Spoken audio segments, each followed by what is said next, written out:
Mahomes back, throws. It is incomplete, picked off by the Lions. Brian Branch with it left side. He's gone, baby. He's going to the house. Touchdown, Detroit Lions. Deflected in the air, Branch ran under it, and he took it all the way back.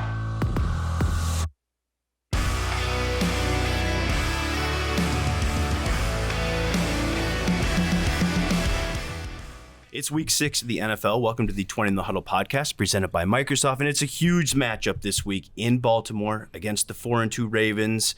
Baltimore physical football team. This is a matchup up front. The big guys are going to decide this one. So who better than to welcome in TJ Lang, former Lions, does a sideline reporting for 97.1 on game day. Does a great job with that. TJ, thanks for joining me, man. Yeah, I appreciate you. Tim, always good to join you up here, and especially this week. Another matchup, right? Another beef on beef type of matchup like we saw last week in Tampa Bay, and that's what it's all about, man. Strength on strength, and can't wait to see how these teams match up come Sunday. You know, we were talking about a little bit before the podcast, but you said these two teams, or Baltimore looks a lot similar to what Tampa did last week defensively. What do you mean by that when you started watching the film and breaking them down a little bit? I think their defense, look, they've got a massive human being, Michael Pierce, at nose tackle, much like you saw Vita Vea last week for Tampa Bay. You've got two really good inside linebackers that can go sideline to sideline. They can cover in the pass game as well. And they've got defensive backs that are all over the place. We saw Kyle Hamilton last week. I know he's a big hitter. He got lucky it's not college. He'd be sitting out the first half of this game. But he's going to be back. But it's a physical defense. They pride themselves on stopping the run. They like putting 8 guys in the box and saying, good luck, you're going to have to throw it to beat us. And that's something that Tampa Bay did really well last week against this offense. I know this offense kind of struggled in the run game a little bit. A lot of that, look, I mean, it's just number game, right? We've got 7 blockers. They've got 8 guys to defend us. Sometimes you're not going to win those matchups. But I look at this Baltimore defense and I say, the good part is it's a pretty similar formation, 3 down, 4 linebackers, guys moving around than what you just saw in Tampa Bay. So hopefully throughout this week of preparation, Ben Johnson and that offense are going to make the adjustments that they feel necessary to go out there and at least improve on the run game. And Detroit's getting a little bit healthier. Obviously, David Montgomery, they're not going to have him. That's a big loss because of what he means for the run game. But you do expect Jahmyr Gibbs to be back. The last time Dave Montgomery didn't play was week 3 in Atlanta. We saw Gibbs have 17 carries, kind of held down the fort. Craig Williams was back at practice on Thursday after missing, or Craig Reynolds, I should say, is back to practice Thursday after missing Wednesday. So that's a good sign for the run game, too. And then Brian Branch is expected to be back. He's been at practice this week. So the Lions are getting healthier. So, look, we talked about the defense. Let's get right into the key matchups for this week. And let's go to the other side of the ball. Lamar Jackson, obviously a former MVP, a guy who's been doing it at a high level in this league for a long time, versus Alex Anzalone. I picked Anzalone in this one because I think he's going to be one of those key guys when Lamar tries to break contain, when he tries to get out in space. I think he's still looking to make plays down the field. Lions want their cover guys to stay covered. And they're going to need guys like Alex Anzalone, their front 7. That's who's going to be responsible to get Lamar down. So I think this is a big matchup. Yeah, and I think that this defense, when you look at him in totality, is the discipline is much better than what it was last year. I mean, last year when you faced the Jalen Hurts or Justin Fields, you turn on the film and you'd say, man, there's 4 guys accounting for the quarterback. You don't need that, right? You only need 1 guy for a lot of these players. This defense is adjusted to where they're trusting each other to say, hey, you guys take the run game. I'll take the quarterback in case he keeps the ball. Anzalone's a perfect fit to do that because he has a lot of, in my opinion, underrated speed. I mean, this is a guy that flies sideline to sideline. We saw him, I think, on the first 2 snaps last week against Tampa. He's 3 yards into the backfield and making plays, right? And he's getting penetration. But you're going to have to stay disciplined against Lamar Jackson. This isn't the typical, last year or 2 years ago Lamar Jackson where they're lining up kind of in that T-bone formation and it's a lot of read options and they're just going to take their 3-4 yards down the field and then eventually hit a big one. They like to spread it out now, but Lamar is still their leading rusher. I think he's got over 320 yards, a couple touchdowns. Most of those come, I think, in my opinion, down in the red zone. But he is going to take off, and you have to account for a guy like that because he is their lead guy. I mean, it just is what it is. They lost J.K. Dobbins early in the season. They're still kind of struggling to look for that. Who's going to be the next guy we can count on and be reliable in this run game? Until they find that, it's Lamar. Yeah. You're not going to see him run 30 times a game like maybe we saw in the past, but Anzalone's a guy, in my opinion, that's playing disciplined football. He's playing smart football. He's trusting his teammates. If he's supposed to be in one spot, he's not going to get over aggressive and say, oh, maybe I have to cover here, maybe I have to do a little bit more because we're a little bit weak at that position. No, I'm going to stay in my spot. You guys do your job. I'm going to do my job. I think with how he matches up with Lamar Jackson, especially in the red zone when you get down there, third downs where Lamar's always a threat to run if you got everything covered up. Anzalone's got the speed. He's got the discipline. He's got the awareness to know where the quarterback is going to be, and I think that's going to be a huge factor in this game. And I think he's their best cover linebacker, too. And 100%. I think that's a skill set that maybe gets underappreciated by him a little bit. And it's a little bit different scheme now without Greg Roman, under Todd Monken.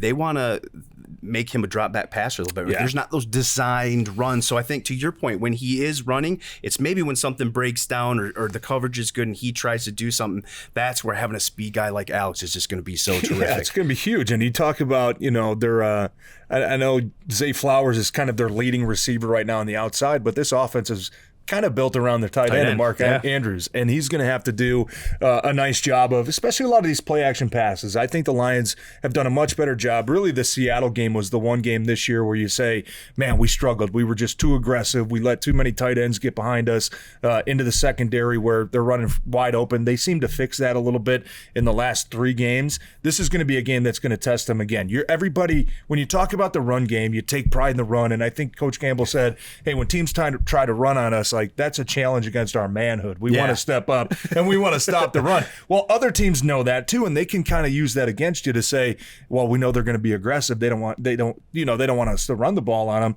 Let's just hit these play action passes over the top. That's where you're going to have to stay disciplined. And if you're talking about a guy like Anzalone, it's not only one-on-one the matchups he gets with Lamar Jackson, but it's also Mark Andrews. He's a guy, I guarantee you, when they came in on Monday and they celebrated the Tampa win, they flipped the script to Baltimore and they said, look, number 8 and number 89, Mark Andrews. We got to stop these guys when our defense is on the field. And a lot of it's going to be on these linebackers because they are asked now in Aaron Glenn's defense, you're going to have to cover these tight ends coming out of the backfield. They've done a nice job so far, but I think this is going to be the biggest challenge that they face so far. 100%. Let's flip it over to the other side of the ball. Justin Madubuike versus, I don't know if it's going to be Big V or Graham Glasgow. We'll kind of see. Big V is a guy who wasn't on the injury report last week, but Dan said after the game, he's still kind of working himself back to being 100%. Look, you played that position. How difficult is it when you suffer a knee injury or an injury that makes you miss some time to get that confidence back? And do you think it's a good decision by Dan and those guys to maybe ease him back in a little bit? I think it was a good decision last week because Graham Glasgow is a guy that's played a lot of football in this league. He's a prideful guy, and I thought he played his best game of the season last week against Tampa Bay. His pass protection was great, a lot of one-on-one blocks because you had a young player, Coyote Awasika, over on the left side. Naturally, you're going to try to slide the center to him a little bit more, not to throw him under the bus and say, good luck out there one-on-one. We're going to help you out a little bit. Graham was the guy on the other side that said, you know what, you're going to have to pick up the slack. You're going to have to win your one-on-ones. I thought Graham had his best game of the year. Now, the good problem is you've got a lot of guys on that offensive line that have played a lot of snaps in the NFL where you feel like, hey, if we're missing one, we can slide pieces around, we can boom, dunk somebody in here, we'll be just fine. They were last week. With Big V, though, yes, he's a veteran guy. He's played a lot of football. We know he had the season-ending injury last year with the back. Now this year it was a little bit of the lower body issues popping up. You don't want to throw him back right out there and say, good luck, go do it again. We've got a guy that can carry the load until you're 100%. And to be honest with you, even when he's at 100%, I don't know what this lineup looks like because every other guy that they have played is playing at a high level. And that's something that's just a testament to Hank Fraley. It's a testament to the leaders in that offensive line room that we don't care which 5 guys are out there. We expect to be the strength of this team. We expect to be a top 3 unit in this league, and they have been playing like that. So we'll see how it shakes out this week. I mean, I know Dan Campbell is he likes to set the lineup based off reliability, right? Who has a good week of practice? Who is a guy that we can trust? Yeah. I think right now, if you look at it, you say Graham Glasgow's playing pretty good football.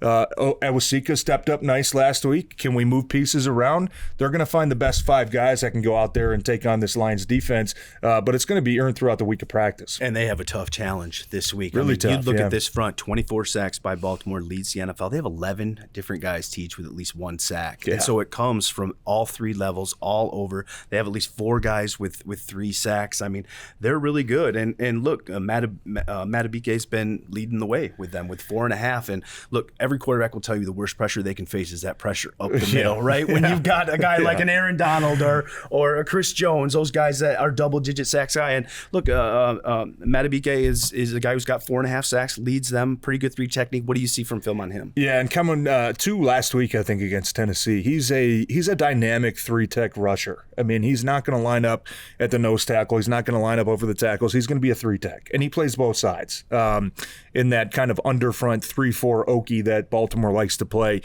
He's quick. I think that's one thing you look at him and you say, okay, he doesn't really wow you with his size, right? There's nothing that looking at him physically that says, oh, he's going to run me over. He's going to run right through my chin. You can't really hone on anything that he does to say, I got to stop this, and then I'll be fine. Because if you stop the power, he's just going to hit you with the speed. He's going to hit you with the outside edge, the inside edge. He's a guy that's capable of being extremely disruptive in the run and the pass game. Versatile. Very versatile guy, and he plays probably more snaps than any other defensive lineman. I think they like to rotate their guys out. They like to play 3-4 snaps, and then, hey, we'll get 3 or 4 new bodies in there. He's the one guy that's kind of the stable right now of saying, no, we need him on the field because they're a better team when he's out on the field. He's a guy that you definitely have to circle and say, we got to know where this guy's at, right? Yeah. It's him. It's the 2 middle linebackers with Roquan Smith and Patrick Queen. Jadeveon Clowney still has a little bit on the edge, but this team is designed on we need to have a firm pocket inside. Yeah. As long as Jared Goff can step up into the pocket and deliver the ball downfield, that's where this offense is running at their highest level. And that's where it starts with a guy like Matabike, where you say you cannot let up penetration to him because he can wreck a game. He can wreck a 3rd down. And sometimes we know in these close games where we feel like both teams are pretty evenly matched, it's only 1 or 2 plays that are going to make a difference in the game. Sack, fumble, one of those. So you have to make sure that the interior 3 guys know where he's going to be at. You have to, in my opinion, if you're Ben Johnson and you're Jared Goff, know where he's at in the back of your mind. Slide the protection to him. Get as many hands and eyes on him as you can because he is one guy that can disrupt a game from the middle of that defense. All right, Teach, let's move outside a little bit. And you talked about Zay Flowers a little bit earlier, leading them. It's a little bit different offense. They're 3-4 wide, 5 wide even sometimes. Yeah. They want to throw the ball. And when they do, Zay's really been the guy that Lamar has trusted.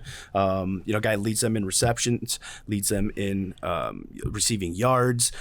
He's up there among all the rookies, and he's really played well. But another guy who's played well for Detroit is Cam Sutton. I think he's been everything the Lions hoped for and maybe a little bit more at cornerback. I mean, what a steady force. Just a guy who just comes to work, puts his head down, and just gets it done week after week. I think that's going to be an interesting matchup on the outside. Yeah, Sutton Island. I think we were talking last week on the broadcast. We don't really talk about Cam Sutton. That's a good thing when you're a defensive back. It's a good thing when you're offensive lineman. I know that. If you're not saying my name, I'm usually doing my job. And Cam Sutton's a guy that really hasn't been tested a whole lot this year, and I think that's by his play, right? Yeah. I think there's a lot of teams that probably look over there, and he's always in the right position. He knows what to do. The communication in the back end seems to be definitely a strength of that defense right now. There's not a lot of free runners that you see that maybe we've seen in the past with this defense, and I think a big part of that is Cam Sutton. He's a guy that you can say, lock down either the 1/3 of the field or the half of the field, depending on the coverage. And, the other 4 guys will take care of the rest of the field. And he's been doing a nice job. And he's a physical player, too. I mean, Cam, I think there was a play last week against Tampa, probably could have been a big play, quick wide receiver screen. He defeats the block. He gets in there and takes the receiver down for maybe a 1-yard gain. He always has one play a game that's like, hey, don't forget about me. I'm still out here, too. And that's admirable, man. He's been a big part of that defense. But Zay Flowers on the other side, he's their speed guy. Yeah. And Baltimore always seems to have one guy that can kind of take the top off your defense. They're going to try to set it up early where maybe it's a lot of underneath stuff. Maybe it's a lot of quick passes, maybe a wide receiver screen, maybe a jet sweep. And then when you start to fall asleep on the guy, boom, we're going to try to hit you over the top. I think anytime you have Cam Sutton, though, on their number one receiver, you're going to feel free to be able to do whatever you want to do on the other half of the field defensively, which Aaron Glenn has shown this year that the more options he has, the better this defense is. And I look forward to seeing that matchup as well, to see if we can limit Zay Flowers. Baltimore's going to be a team. They're going to get their yards. They're going to have a couple chunk plays. They're probably going to hit you for a couple explosives because they have that type of talent. They've got those weapons. And it's that the type NFL. They get paid too over there. Exactly. And that type of speed, which leads me to kind of, you got to hone down in the red zone, right? Yeah. That's going to be the biggest key. If you give up a chunk play or two, it's fine. Like we saw last week in Tampa, they got down the red zone a couple times. You held them to a couple field goals. That's going to be huge for this defense this week. Tackling, too. You mentioned it. Cam Sutton and Jerry Jacobs has been good on the other side. Prerequisite to play cornerback in Aaron Glenn's defense, you better be able to come up and you better be able to tackle. You better be physical. Yeah, you better be 100%. physical. Speaking of physical, Kyle Hamilton, their safety, a guy who was kicked out of the game last week because of a helmet-to-helmet hit. I don't think it was anything intentional, but here's a guy that they kind of use all over the field, right, Tej? I mean, they move him up to the line of scrimmage. He's got 3 sacks on the year. I put this matchup against Jameson Williams because obviously we saw the impact and the huge play that J-Mo had last week, that 45-yard touchdown. And it was when they got it matched up against the safety who had to come over and defend him the deep part of the field. And so that's why I like this matchup. Can Ben Johnson scheme it up where he maybe gets a one-on-one with a safety? And you and I both know we've seen J-Mo long enough that if he gets matched up against a safety, I don't care how good the safety is, he's not probably going to be able to run with J-Mo. So I think this is an interesting matchup. Kyle has been hit for some yards, no touchdowns on the year yet, but I think this is an interesting matchup. He's the last line of defense, and how they want to use J-Mo is for him to beat that last line of defense, right? And Kyle Hamilton is a very physical player, and he's very versatile. Like you said, I mean, he will play 20 yards off the ball, kind of last line of defense, the long, deep free safety. Next snap, you'll see him kind of coming off the edge and trying to put pressure on the quarterback. And he's a big dude. I mean, 6'4", probably 220, fast as hell. He flies all over the place. He's physical. Mm-hmm. And like you said, I mean, he did get a personal foul ejection last week. I don't think it was intentional, but it was just a violent hit. And that's something that you're going to have to be prepared for against this Baltimore defense. This is going to be a physical game. This is going to be a game where you're going to have to ice up afterwards. You're going to have to ice up Monday. A lot of that is Kyle Hamilton. He's a guy back there. You have to know where he's at. You have to account for him, much like we saw last week with Tampa Bay. His defense with Antoine Winfield kind of plays that same role. He's playing deep. Sometimes he'll creep up into the box.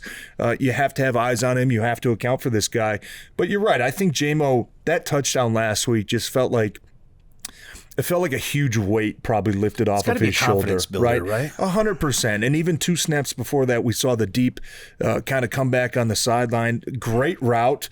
I'm sure the coaching point there would be, hey, work back to the quarterback just a little bit so it's not at your feet and maybe it's at your chest, which he's only going to continue to improve on. But to me, it said a lot about the confidence that Jared Goff has in Jameson Williams. 2 plays later, coming back and taking the top off the defense. And Jared will probably, I think he already said, hey, it wasn't my best ball. It was a great adjustment by J-Mo to come back to that ball. We saw him get spun around and bring in the catch. I just feel like that could catapult you to more success in this league. Once you have that one play, it's like, okay, boom, I'm good. I'm ready. Let's keep doing it, right? And for him to get that kind of weight off of his shoulder at that point of the game is huge because you saw it the rest of the game against Tampa. There was another play later in that game on a 3rd down. Amon-Ra ran about a 20-yard in route. Jameson was running a deep post. You saw 3 defensive backs from Tampa Bay playing about 35 yards off the line of scrimmage because they saw number 9 out there running a streak down the middle of the field. They didn't want to get beat again. But that's the type of opportunities that he's going to open up for the rest of this offense. If you could hit J-Mo on 1 or 2 of those deep shots, it is going to make everybody else's life way more easy in the middle of that defense, which we know this Detroit Lions offense loves to live in. Well, to your point, that was the first time we saw J-Mo, St. Brown, and Laporta on the field together. Yeah. And those three combined for 18 catches, 213 yards, and 2 touchdowns. I think they play off each other a little bit. Maybe we'll get a little bit of Gibbs in there, too, this week. A little bit more speed on this offense as well, Speed is fun. Speed is fun. And I tell you, this team, man, that you can notice on both sides of the ball, the speed is different, right? And I think the challenge with this offense in particular is, hey, we got all this speed, but how do we stay true to our identity, which is a physical, a gritty, a tough, a violent football team? But it's nice to have those gadget-type players or plays. I'm not going to call them gadget players, but plays in there where you say, hey, you want to load up the box with 8 guys? No worry, we're going to bomb one over the top of you. This offense is only going to continue to get better now that these guys are all starting to get healthy together. Look at you, a radio guy. You're teasing this next. You're teasing this next matchup here, aren't you? Because the final one is Ben Johnson, the offensive coordinator for Detroit, against Mike McDonald, who I think's done a terrific job there in Baltimore. Obviously, former Michigan guy, he's gone back to Baltimore. And when I talk to the offensive guys this week, one of the things they say is when you watch their films of every game, it's almost a different scheme every week.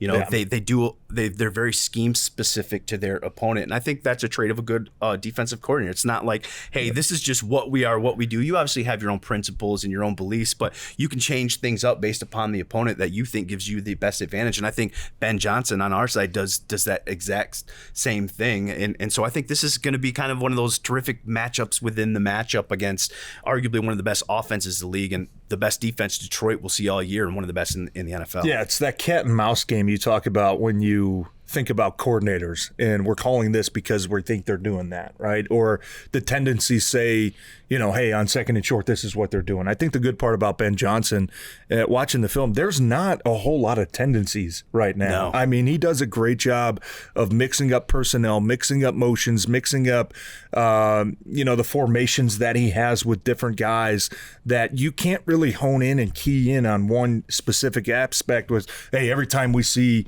Sam Laporta motion like this, it's this play, right? They have 7 or 8 different plays that they've run off of that already throughout 6 games. Right. So it's hard to key in on that. Yeah. I think just looking at this week, look, it's a copycat league, right? Tampa last week, their defense did have success stopping our run game. A lot of that was not the offensive line just getting beat one-on-one. A lot of it, like I said earlier, was a numbers game. Hey, we've got 7 blockers. They've got 8, sometimes 9 guys in the box. We got to make these guys miss, right? Or sometimes, hey, we're running wide outside zone left. We're leaving the backside defender unblocked. He did a nice job chasing down the play and keeping it to a 1-yard gain. You know those things are going to happen.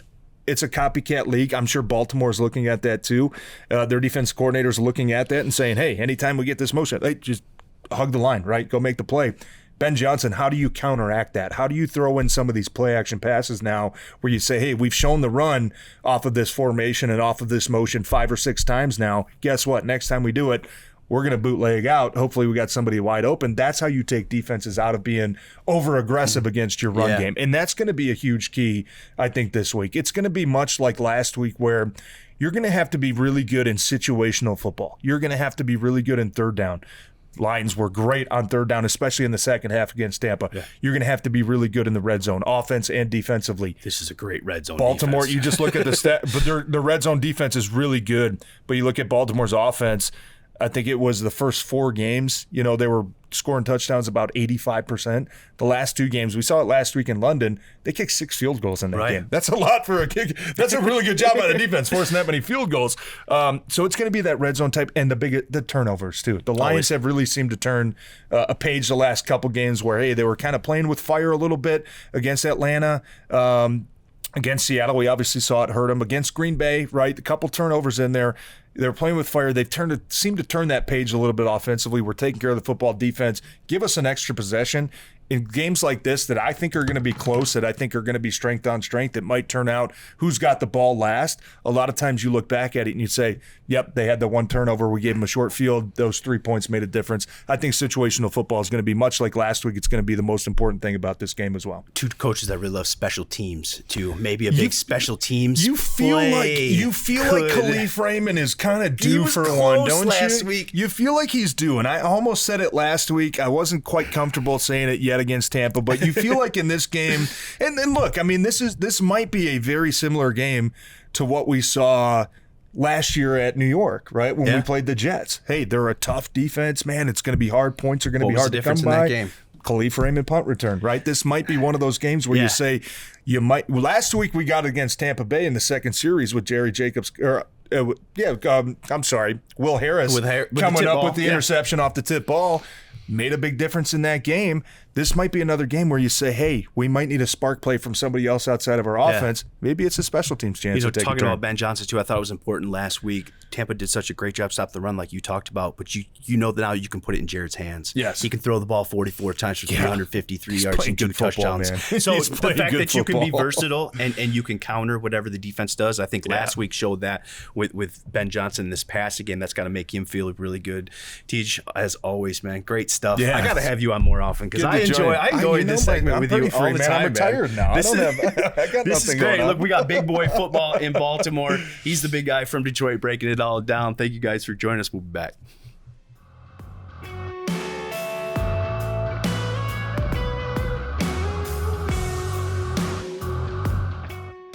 Welcome back to the 20 in the Huddle podcast presented by Microsoft, and I'm very happy to welcome in Brian Wacker. He is the Baltimore Ravens beat writer for the Baltimore Sun. Brian, welcome to the 20 in the Huddle podcast. Thank you so much for taking the time, and are you acclimated back to the time now? I know you're coming from London last week. You all right? Yeah, we're getting back to it.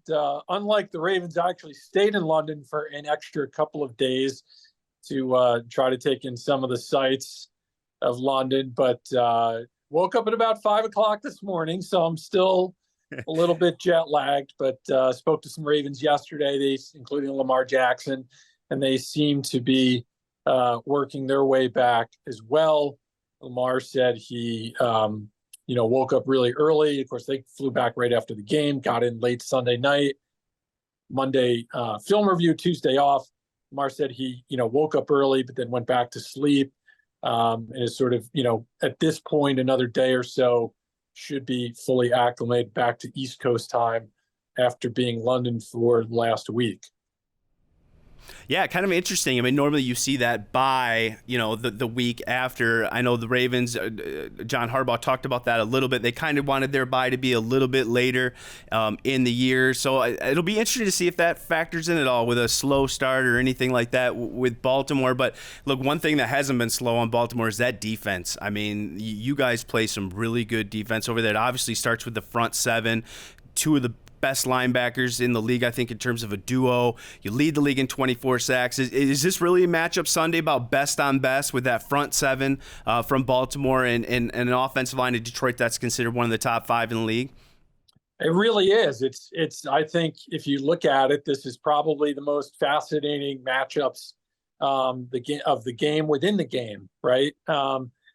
You mentioned obviously Detroit with, probably the best offensive line in football, or certainly one of them, against the Ravens defense that, despite not having a superstar edge rusher, look, Jadeveon Clowney's been terrific, but they don't have that sort of prototypical 10, 12, 14 sack guy on the roster. But they've been managing ways to, get it done. Of course, we saw Kyle Hamilton, safety, get 3 sacks in a game. A few weeks ago, we've seen them sort of figuring out ways to do it. Jadeveon Clowney, who I just mentioned, he's got had a couple of sacks last week in London. They brought in Kyle Van Noy. So they're, really this is about Mike McDonald, to me, sort of figuring out a way to generate pressure, generate quarterback hits, generate sacks, even though they don't have that 10, 12, 14 sack prototypical edge rusher. We've seen Clowney again sort of lead the charge there. Even on the inside, we've seen guys like Justin Matabike, even Patrick Queen and Roquan Smith. So they're finding ways to get to the quarterback. Yeah, to your point, 11 different Ravens with at least 1 sack on the year, 4 guys with at least 4, and I think they come from all 4 different positions: an outside linebacker, a defensive tackle, a linebacker, and a safety. So it really comes from everywhere. Just one thing I know Ben Johnson talked about, Dan Campbell talked about here, was just McDonald in that scheme being very different from week to week. How it's very hard when you watch film to pinpoint a certain scheme that they're going to run. Has that been really one of the hallmarks of his defense is being very versatile and being a guy that can hit you in a lot of different ways week to week defensively? Yeah, I mean, look, that seems to be the trademark. This has been my first season on the Ravens beat. But if you look back at the last 2 years, this season and last, Mike is one of those bright young minds in the game who has figured out ways to cause chaos and confusion, which is what all defensive coordinators, of course, want to do. So, that's meant everything from taking a guy like Kyle Hamilton, a very good safety, and continuing to use him up at the box and offering all sorts of disguised looks. So to me, that it really speaks to the scheme and figuring out sort of what guys do what well, and then letting them do their thing. Of course, you mentioned it, all those different Ravens with sacks, with at least one sack. So to me, that speaks a lot to the scheme and to the coaching, and then, of course, to the guys that Mike is putting in those positions. We talked about the matchup within the matchup with the offensive and defensive lines, but I think with McDonald and Ben Johnson, also kind of a young, innovative mind offensively, just what's been the conversation in Baltimore, especially with some of the defensive guys, maybe with some of the coaching staff on just how creative Ben has been, how explosive this Lions offense has been. Jared Goff is playing at really an MVP level to begin the season. Just what kind of task do they expect that they're going to have trying to slow down Detroit on Sunday? Yeah, they know they've got their hands full. We talked to Jadeveon Clowney yesterday. He said, look, this is the best team that they have faced to this point in the season.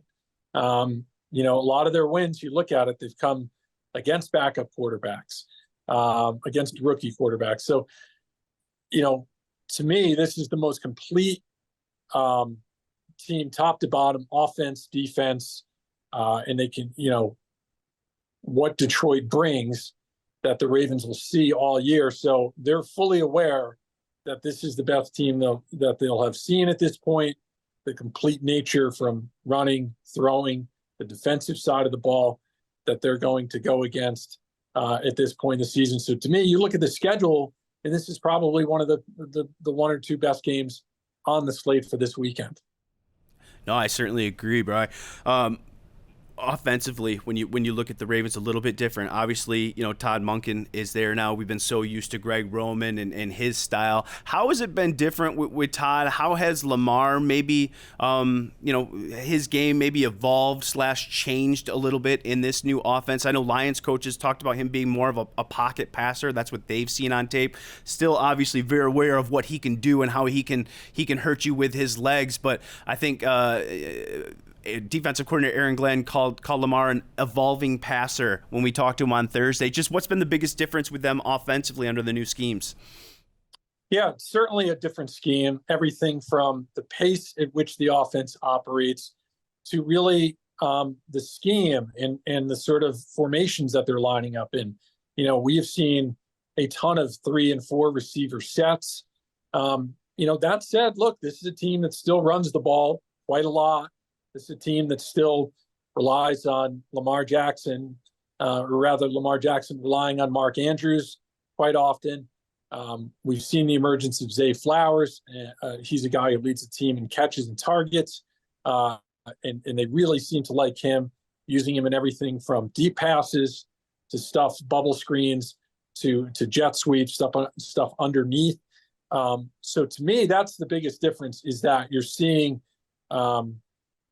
more screens, more underneath stuff, more accuracy really from Lamar Jackson. This is the most accurate he has been this season. I think, over 70% for the season, among the top quarterbacks in the league in completion percentage. So to me, it seems they're trying to find an efficient way, getting the ball out of Lamar's hands quicker. We've seen that as well. The amount of time that it takes from when he takes the snap to when he's getting rid of the ball is the lowest it's ever been in his career at this point. So all of those things, are very different than in the past. That said, they're still very much a work in progress. None of these guys played together in the preseason.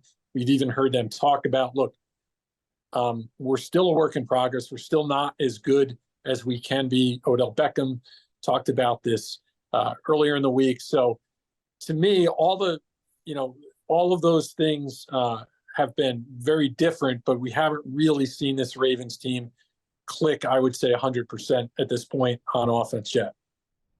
And it's a Detroit Lions team that's playing some pretty good football defensively, too. I think they're the only team in the NFL that has not allowed a 100-yard rusher. I think the Ravens are on a 22-game 100-yard streak. So one of those is going to have to give this week. So that'll be interesting. I know the Lions are very much prepared for the Ravens' run game. They know that that's what they want to do. But I got a couple more quick ones for you. Injury situations, any injury concerns the Ravens have coming in with any guys? Well, the biggest injury really is in that secondary. Of course, Marcus Williams, their safety, he had just come back from a pectoral injury, but really seemed to be struggling when it came to tackling. And then, of course, gets injured last week, suffers a hamstring injury.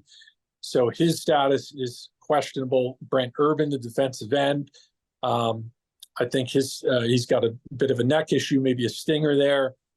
Cornerback Kevon Seymour with an ankle. He was missing from practice on Wednesday. That said, this is probably pretty close to about as healthy as this group has been all year. They've got a couple of offensive linemen back, and Ronnie Stanley and Morgan Moses.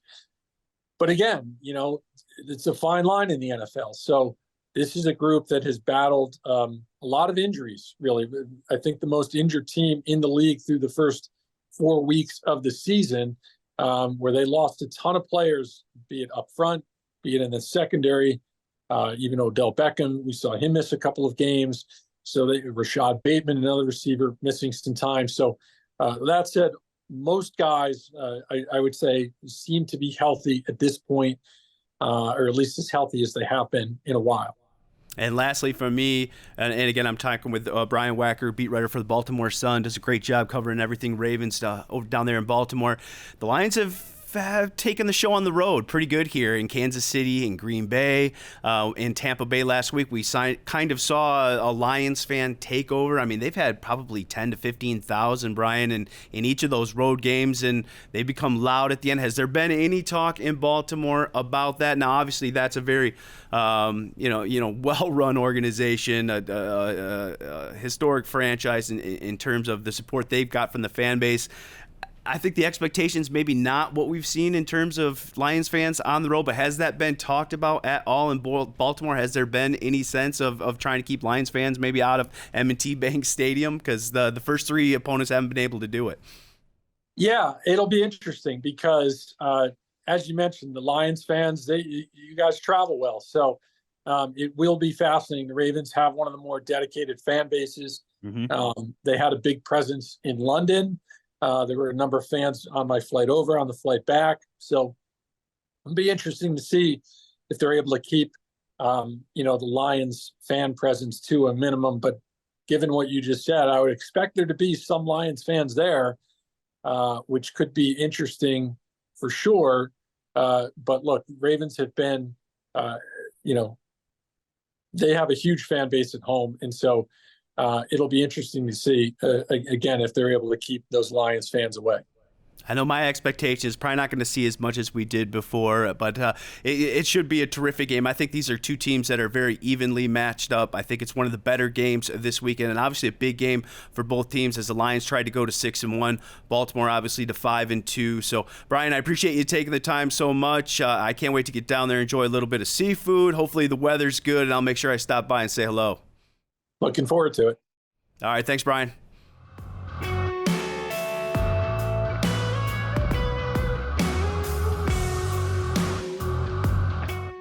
Welcome Welcome back to the Twentyman the Huddle podcast, and I'm very happy to welcome in Isaiah Buggs, defensive tackle for the Detroit Lions and friend of the show. He's been a guest here a couple times, and Buggs, we were chatting right before the tape started rolling. The helmets, you guys started wearing them. You're getting acclimated for your Monday night game against Las Vegas. You like them? Yeah, the helmets are dope, man. They dope. They sweet.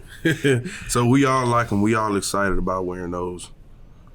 Pretty fun to get out and practice with something a little bit new, huh? Yeah. You guys were all trying them out, getting them acclimated today? Yeah, they dope, man. Everybody excited about wearing those on Monday night. It's just fun to play on Monday night, too, right? I mean, you guys have had Thursdays. You got Monday night coming up. You guys, I'm sure if you keep this up, you're going to be flexed into prime time more. Just as a player, obviously, you guys are creatures of habit sometimes, and I know that throws it off a little bit, but how much fun are you guys having being featured on Thursday night, playing Monday night games and so forth? It's fun, man. Prime time always fun. I mean, you're the only game playing and that night, and everybody get a chance to watch you all across the world. Prime time is always fun, and you know, it's a challenge also because the whole world is watching. So, you know, you gotta be mentally and physically ready for a prime time game. I wanted to have you on because it's Baltimore week, and obviously you played at Pittsburgh. You know this team really well, and when you talk about Baltimore, right? You talk about consistency, physical, right? Tough football team. They have a mentality that they're all about, and that's kind of something I think that you guys are starting to have here too, right? And just how important is that when people think of the Detroit Lions, they think of physical football, gritty, versatile, you know, those kind of things that you're building. The good teams seem to have those things that you kind of tie them to, right? Most definitely. Baltimore, if you cut on their film and you look at them, man, they play through the whistle, they finish, and they try to be physical with you. This game particularly is not going to be about stat. It's going to be about a team. You know, everybody doing their job, everybody being in their gaps where they supposed to be. Kind of like last week. Last week when we played the Buccaneers, it wasn't a big stat game. It was a team game. And you're going to have these type of games that's on the schedule. It's going to be all physically, mentally. It's going to be all out war. And, you know, Dan put us in a situation every day and prepare us for these type of games, and we'll be ready.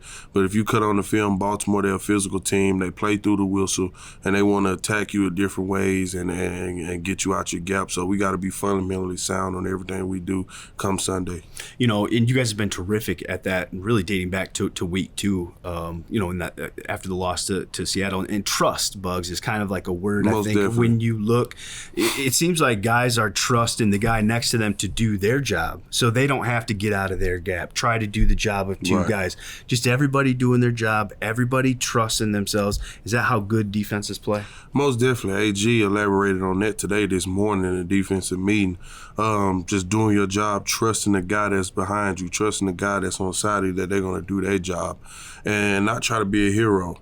And that's where you have a lot of good defense and a lot of bad defenses. The bad defense want to have guys to do their own thing, make their own plays out the scheme, and just want to be a hero. And those good defenses, everybody fundamentally sound and focus on doing their job and making plays within the scheme. Those are good defenses. How important is that this week, too? Obviously facing a dynamic player in Lamar Jackson, a guy who's a former MVP. Now, their offense has changed a little bit. They're making him a drop-back passer, not so much of the design runs, but that's still very much a threat of his game. How important is that this week? It's very important when you're going against a guy like Lamar Jackson with his skill set and his talent. The things that he could do with his legs is amazing. So we got to be able to have great eye coordination on rushing this guy. We got to have those rush lanes. We got to push the pocket on. We got to make sure that he can't hurt us with his legs. And once we take away that run game, we can focus on the pass game and stopping that. But we got to be fundamentally sound with our rush lanes this week. I want to talk about you a little bit because you've been playing some terrific football of late. Obviously, the season didn't start the way you wanted to with the inactives, but look, instead of making a big deal out of it, right, you put your head down, you just continue to go to work, you continue to grind, you get your opportunity, and then, Buggs, you're playing some terrific football the last few weeks. I mean, you get the sack a couple weeks ago, have the huge play last week to get your hand on the ball, create the interception, set up points. Just tell me kind of about the whirlwind of this season and how it's gotten to this point where you're playing really good football right now. I mean, as you look at it, just not with football, just in life, period, is always going to be obstacles. And it's two things that you can do. Either you can overcome those obstacles or you can fall down and let those obstacles beat you up. And obviously with me, I'm a head down person, go to work every day mentality. And the season, it started like I didn't want it to, but, I had to go to work. And what I mean by go to work is whatever these coaches had me in line to do, I had to buy in and do that. And once my number got called back, I knew I had to deliver. And that's what I was just doing, working, and then I delivered. It's a journey. Mm-hmm. Everything you do in life is going to be a journey, and it's up to you what road you could take. You could take the right one or you could take the wrong one. And, my 2 benches at those games, I just decided I'm going to take the right path and, leave the social media out of it and just head down and go to work. And that's what I did, and things are happening in my favor within the team. It's got to be really rewarding, not just how you're playing, but how this defense is playing too, man. You guys haven't allowed a 100-yard rusher. You guys rank in the top 10 in pretty much every category. How happy are you for Aaron Glenn and the way this is going for him? Because he took a lot of criticism, obviously, with how kind of it started, how the start last year, and then he was able to turn it around last year, and the way he started this year, he's getting a lot of the praise now. How happy are you for him for that? I'm very happy for Coach. AG is a great player. He is a great coach. He loves his players. He buys in to everything that we're doing. And just to see a defensive coordinator be that passionate about his players, not only just about winning, but want the best for his players, those are great coaches that need to be around. We need to have more coaches like that. And I'm happy for him. I'm excited for him that we're able to accomplish these goals these long-term goals that we've been wanting to accomplish, and we're finally doing it. And we just got to keep doing it. Yeah. We got to keep doing it. And winning, once you win, everybody feel good. It's not a good feeling losing. So once you had a taste of losing for a long time, you'll get tired of it. And once you start winning, you'll start feeling that energy. And that's what's going on right here in Detroit. We're feeling that energy inside this building. We're not talking about the energy outside of it. But inside this building, the energy is great, from coaches to players, just everybody. Yeah. That's what happens when you win. Outside the building, the energy's been pretty good too, yeah. Especially on the road. You look at the turnout on the road. I mean, Bugs, you got to have 10, 15,000 people in Arrowhead, man. At Lambeau. They took over Raymond James last week. It'll be, I think, a little more difficult. That's a pretty faithful fan base in Baltimore. Yeah. But just talk about the excitement. Do you feel it as players? As players, we feel it, man. We appreciate our fans. We appreciate everybody who come and support us. And it helps us tremendously on these away games, and especially at home games. Just looking up in the stands and seeing that your fan base traveling with you, they're excited for you, we winning. That's what it's all about. And we just I hope they can continue to support us in the way that they're doing, and we're excited for them. How much fun you having right now? I mean, it's contagious on defense. You guys are getting sacks. You're making plays. It just seems like you guys are having a hell of a time on defense, and it's got to be fun, huh? It's very fun, man, watching your brothers do successful work, and get rewarded with big plays and all the accolades. Is really fun watching and being a part of it. That's what I always wanted to be a part of, man. It's my 5th year in the league. I've been with Pittsburgh. I was with the Raiders for a couple weeks, and then I was going around here and there trying to find a team. And, when Detroit came, it always been a family from the first day I walked into the door, and that's it, and it's still like that. And we always having fun. And, we don't really get down on bad plays or bad situations. Hey, we eat it up and we go forward with it and move on to the next week or the next play. And we have fun with everything we're doing here, and it's exciting. Well, that's been a stalwart the first 6 weeks for sure. You guys are at 5-1, looking to go 6-1. The excitement is real. It's palpable. Yeah. You can feel it around Detroit. You can feel it in this building. Go play some good football in Baltimore. Continue to play good defense and have fun. Yep, appreciate you. Thanks, Bugs. Yep.